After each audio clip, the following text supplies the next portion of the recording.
Smart Ideas, notre rubrique Startup et Innovation avec Arnaud Cholet, bonjour. Bonjour. Bienvenue, vous êtes le président de Cyclamen, vous l'avez créé en 2012, fin 2012 avec Adrien Antonen et Michel Delin. Quelle idée, quelle ambition ? Racontez-moi. Justement, c'est surprenant parce qu'on n'avait pas d'idée, mais on avait une vraie ambition. Oui. En fait, tout s'est fait dans le nom. Cycla parce qu'on voulait travailler sur le cycle des choses pour essayer de régénérer des matières. Oui. Men parce qu'on était 3 hommes à le créer. Et c'est la femme justement de Michel qui a trouvé Cyclamen, c'était notre symbole, une fleur, pour essayer d'avoir un impact positif sur l'écologie. Et alors, vous faites quoi ? Et en fait, au début, on a fait plein de choses. On était persuadés que ça allait fonctionner. Et on est tombé en cherchant sur la valorisation des métaux non ferreux. Et dans cette valorisation des métaux non ferreux, il y en a beaucoup. On s'est rendu compte que l'aluminium était un métal super intéressant parce qu'il aide à la transition écologique. Parce qu'il est léger, il est solide. Et quand on le retrouve dans le recyclage, il a déjà fait son cycle carbone. Donc le fait de le remettre dans l'économie circulaire, on baisse l'impact carbone. Donc on fait un truc super intéressant. Donc vous travaillez plutôt sur l'aluminium. Mais quand on parle de métaux non ferreux, un tout petit peu de pédagogie, c'est quoi ? Alors, métaux non ferreux, c'est un métal qui ne prend pas d'aimant. C'est-à-dire que si vous avez, vous faites à manger en ouvrant une boîte, vous mettez un aimant dessus, c'est donc un métal non ferreux. D'accord. Par contre, si vous faites une papillote avec du poisson, vous le faites dans l'aluminium, si vous mettez un aimant dessus, il ne se passe rien. Donc c'est la définition d'un métal non ferreux. D'accord.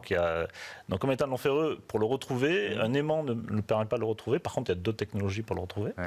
Et un métal non ferreux, il est assez intéressant parce qu'il va avoir d'autres propriétés de conductivité comme le cuivre ou l'aluminium qui est super intéressant entre autres pour les aliments. On a des canettes en aluminium. Bien sûr. Ou pour faire des voitures plus légères, non des voitures électriques. Et alors pour recycler ces métaux non ferreux, et peut-être on va se concentrer sur l'aluminium, est-ce que ça suppose, est-ce qu'il y a de l'innovation ? Est-ce que vous avez dû réfléchir à des procédés ou est-ce que les procédés existaient, vous les simplement entre guillemets appliquer ?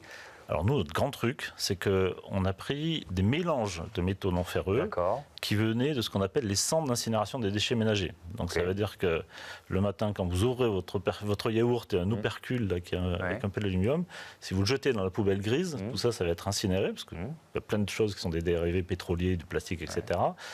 Et ça va créer de l'énergie. Et à la fin, il va rester des cendres. Et dans ces cendres, votre opercule de yaourt, il va être une petite bille d'aluminium. Et une fois que ça, on arrive à le retrouver, nous, on a mis de la technologie, c'est entre autres plein de successions de rayons X, où on va dire, ce bout d'aluminium, là, on est capable de le remettre à tel niveau pour refaire quelque chose.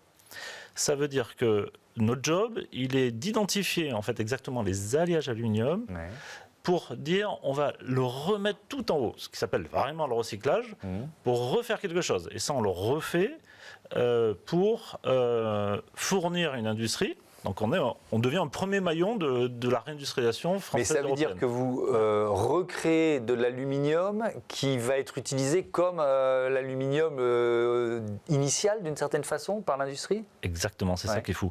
Et on le fait sans avoir besoin de le fondre. Donc en fait, nous, on va fournir des industries qui disent, moi j'ai besoin de tel alliage, j'ai besoin de faire une baie vitrée, donc il me faut telle caractéristique. Et nous on va dire, ok, on va vous fournir telle caractéristique. Pour avoir les idées en tête, quand je fournis un camion d'aluminium, on en fournit à peu près un par jour actuellement, donc 25 tonnes. 25 tonnes, c'est 3 millions d'analyses. Parce que j'ai analysé chaque grain. Donc quand je fournis 25 tonnes avec 3 millions d'analyses, je dis, je suis capable de m'engager sur telle et telle précision. Et ça, on est les seuls en France et en Europe à le faire. Et vous récupérez des cendres des usines d'incinération, en fait ? Alors c'est là où il y a un truc super intéressant, c'est qu'on les récupère surtout pas. Bon, Mais alors vraiment surtout pas.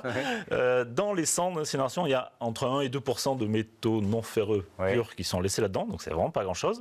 Par contre, si on les extrait pas, ils sont perdus à vie.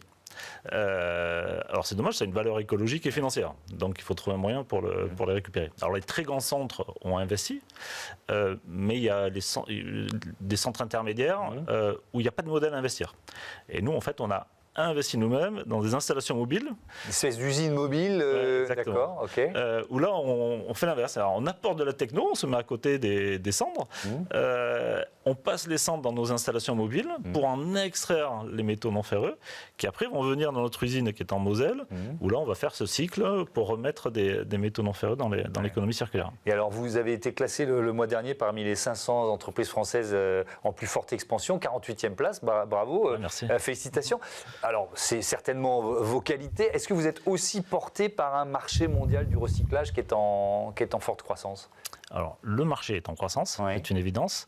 Maintenant, notre particularité, c'est que nous, on a géré cette croissance-là en l'autofinançant.